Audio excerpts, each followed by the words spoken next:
résidents pour faire une deuxième partie pour dire comment ça va s'impliquer, comment ça va être vécu, qu'est-ce qui va se passer exactement, et qu'on voit les résultats concrets ressentis par les citoyens. Je ne crois pas que ce soit seulement qu'avec un document qui concerne seulement, en toute fin pratique, le cadre physique, qu'on va arriver à quelque chose. En fait, le document que j'ai lu là, je me disais, mais on pourrait très bien parler de la protection des pyramides en Égypte, où il n'y a plus de résidents, où les résidents qui sont là sont des irréguliers dont on n'a pas besoin de s'occuper.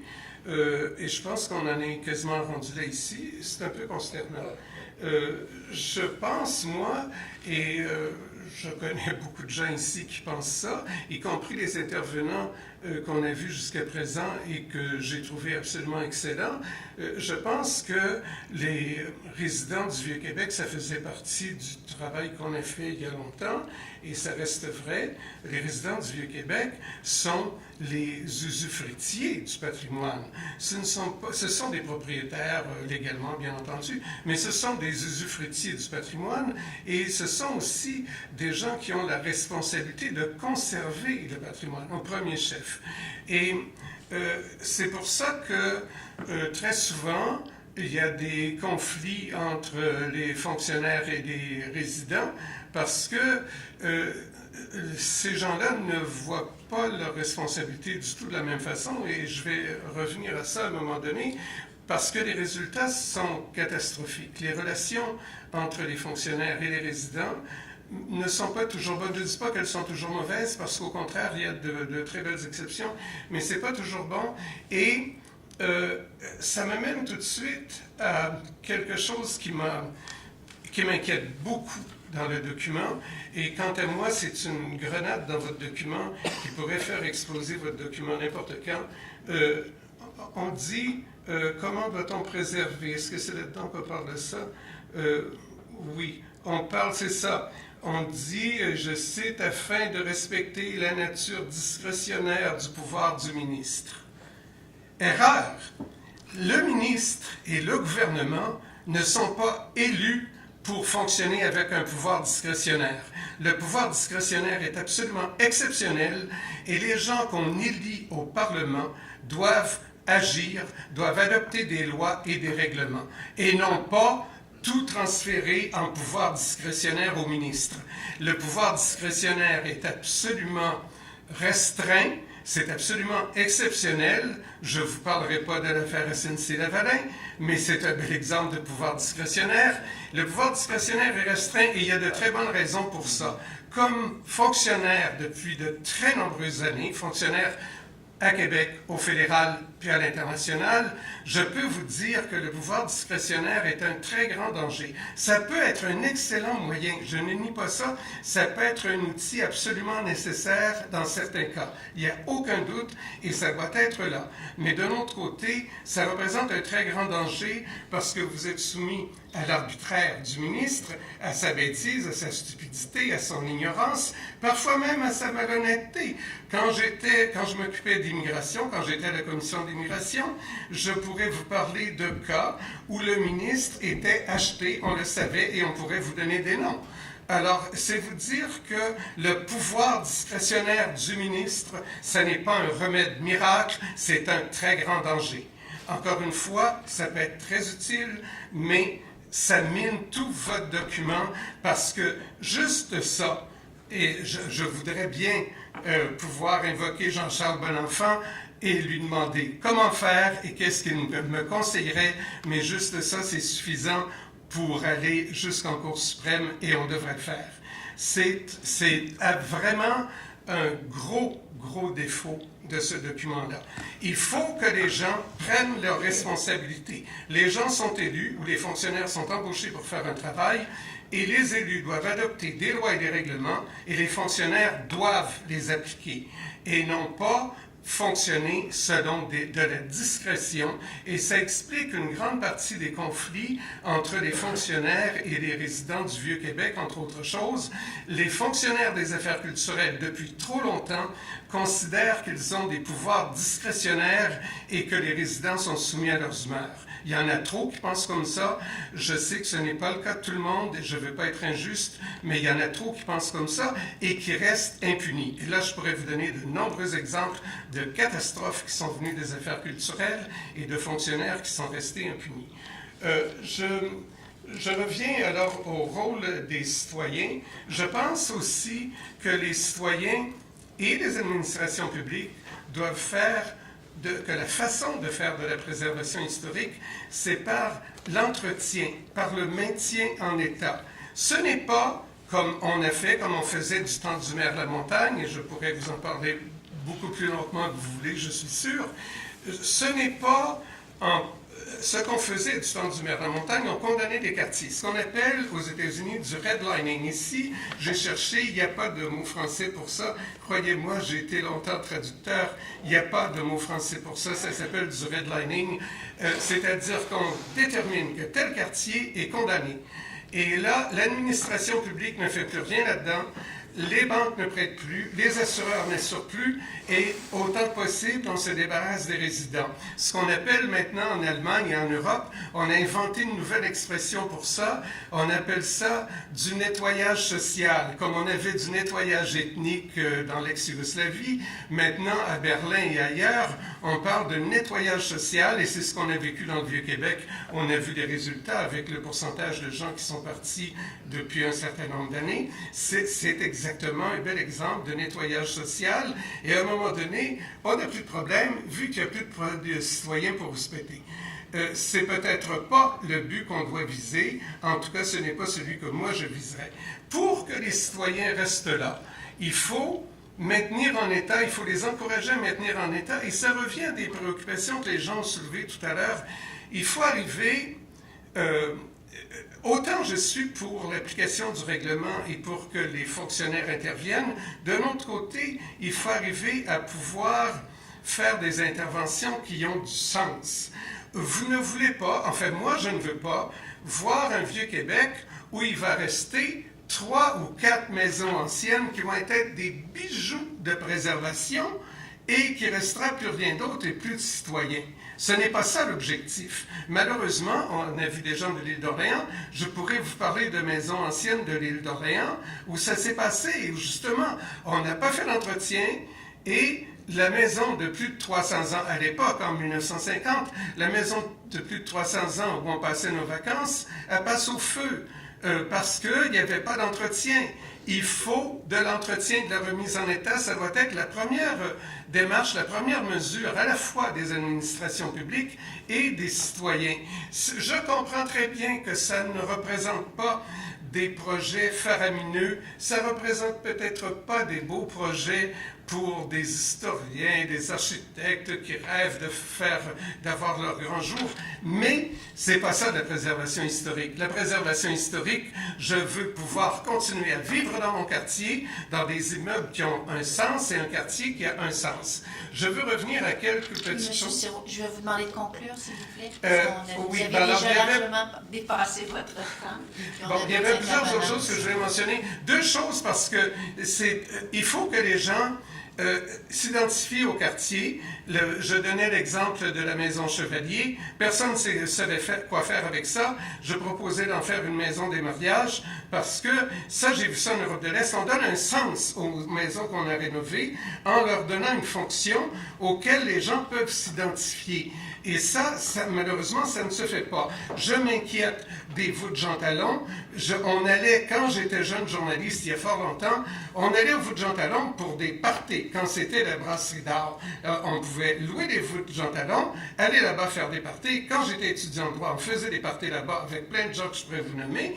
Et ça faisait partie de nos vies. En ce moment, c'est vide, c'est mort, ça n'existe plus, ça va disparaître. Je m'inquiète aussi de l'église Saint-Jean-Baptiste. Et vous verrez, je mentionne deux moyens pour les comités de citoyens pour avoir de l'argent pour prendre des actions et je pense que c'est des moyens intéressants. Je veux juste ajouter que pour ce qui est des déductions des crédits d'impôt, ce n'est pas mentionné à la légère. J'ai travaillé comme avocat au conseil privé où je révisais des lois et des règlements et entre autres des lois et des règlements d'impôt, et j'en ai discuté avec des avocats d'impôt qui me disent que non, il n'y a aucune objection à ce qu'on fasse ce que je mentionne là. Vous pourrez voir, c'est très simple, et s'il y a des gens qui pensent avoir besoin de ça, appelez-moi, je vais vous aider, puis on va trouver le moyen de le faire. Merci. Merci beaucoup, M. Sirois, de votre plaidoyer pour le Vieux-Québec et bien sûr pour cette participation active des citoyens à l'entretien et à la vitalité de tout ce cadre bâti fondamental qui est celui du bâti résidentiel, qui est identifié d'ailleurs dans le plan de conservation comme le bâti de base à protéger. Donc, on vous remercie. Est-ce que vous me permettez de dire une petite chose? Parce qu'il y a une erreur que je trouve importante à l'observation 14. On parle de préserver des essences forestières indigènes. C'est un gros problème, c'est faux.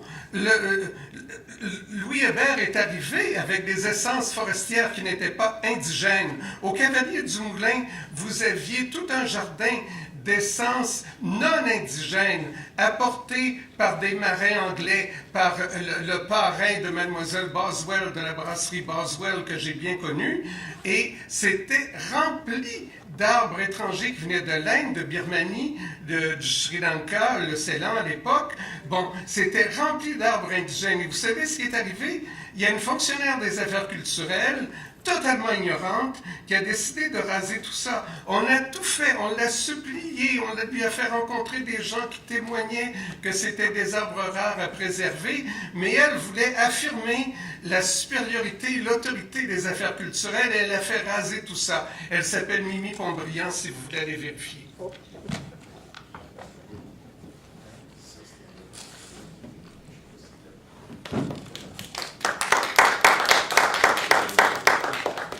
J'appellerai M. Patrice Fortin.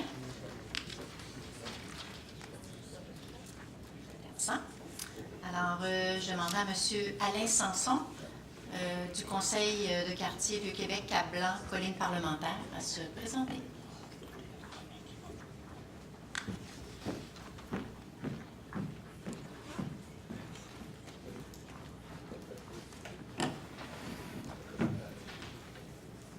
Bonjour, mesdames, messieurs. Alors, ça me fait plaisir de présenter quelques notes que je n'ai pas faites autoriser par résolution par le Conseil de quartier du Québec-Cablan, que une parlementaire s'exprime par résolution. Alors, j'irai à titre de notes personnelles, qui sont sûrement, après discussion, et sont partagées par beaucoup de nos partenaires dans le quartier. Tout d'abord, toutes mes félicitations à l'équipe qui a travaillé très fort sur ce plan de conservation. Je pense que c'est un travail qui mérite d'être souligné. C'est un travail monastique.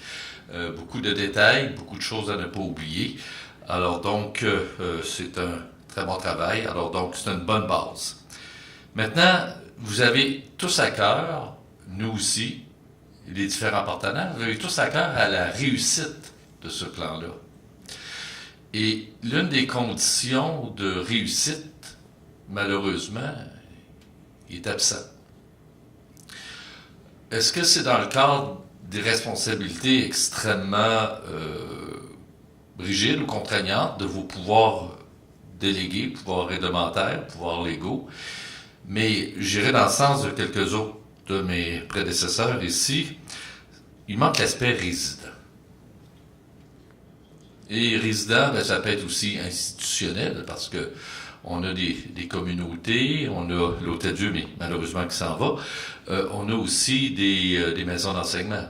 Alors donc, on a des partenaires dans le Vieux-Québec qui sont assurément la clé de succès, la clé de voûte de toute la réalisation, l'implantation de ce plan de conservation.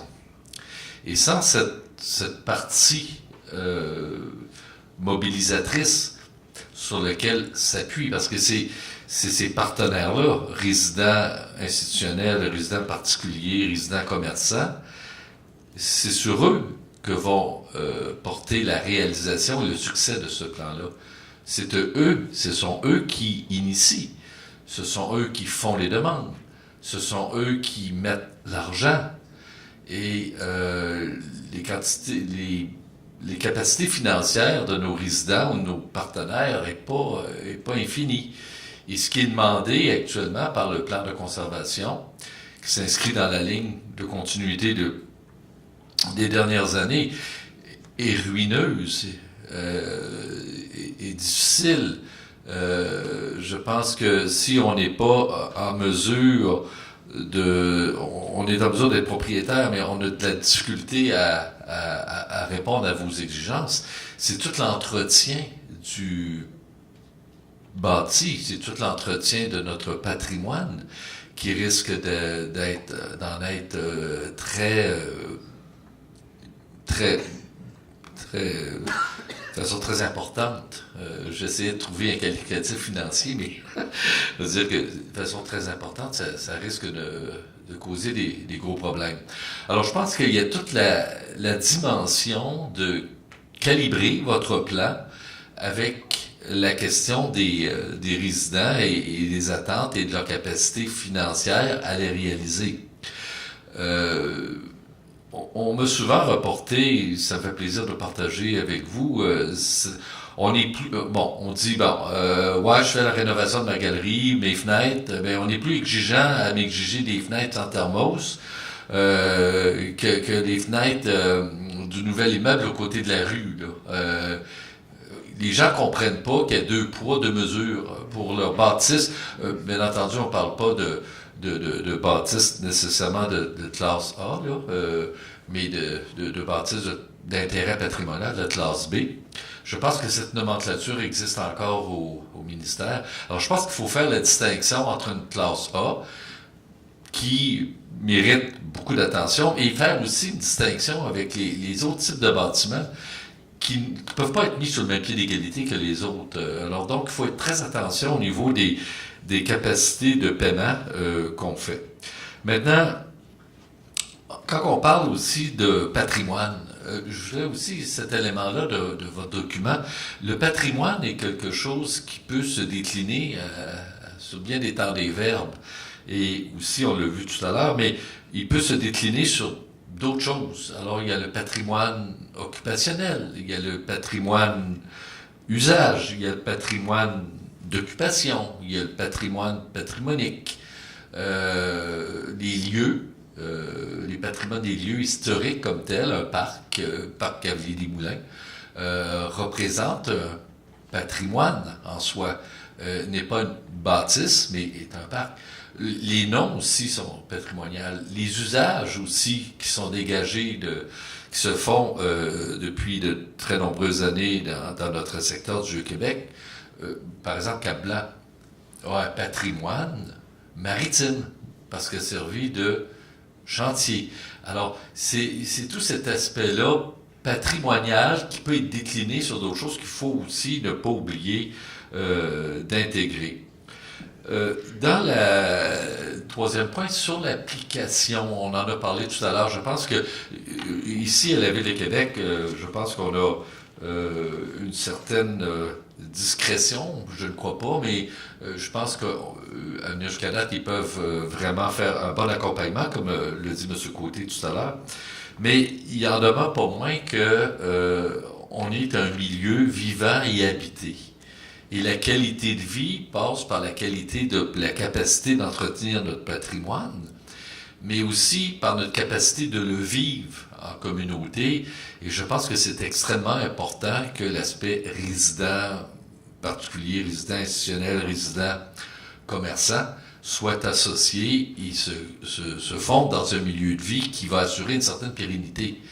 Alors, on a une baisse de résidents depuis une dizaine d'années. On parle, tout dépendant des années, de 10 à 15%.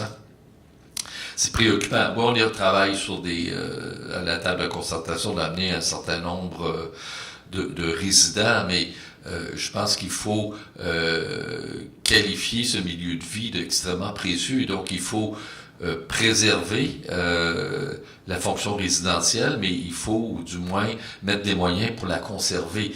Et si on met trop de contraintes dans l'application d'un plan de conservation, on risque de faire peur encore à plus de monde qui vont hésiter beaucoup à venir, tout dépend, parce que sachant pas c'est quoi les obligations financières qu'ils vont être obligés de relever sur les bâtisses classe A ou classe B.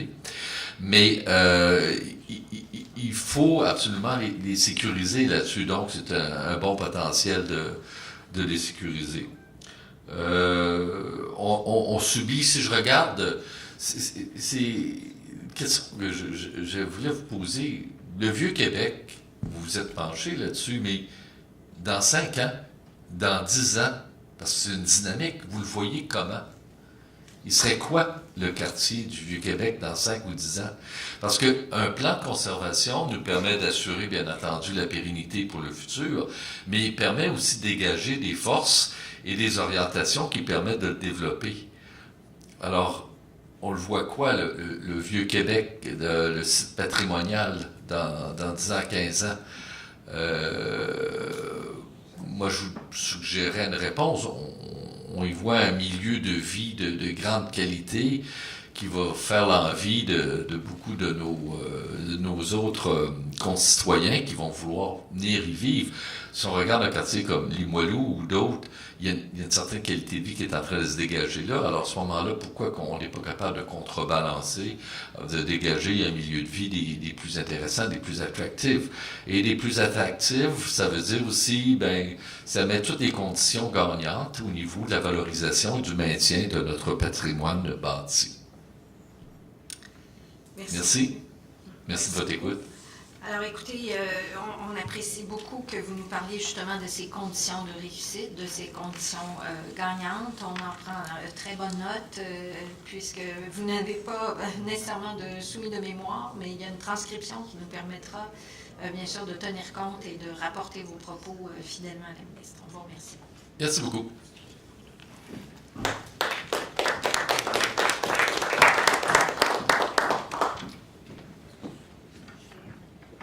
Est-ce que M. Fortin est arrivé?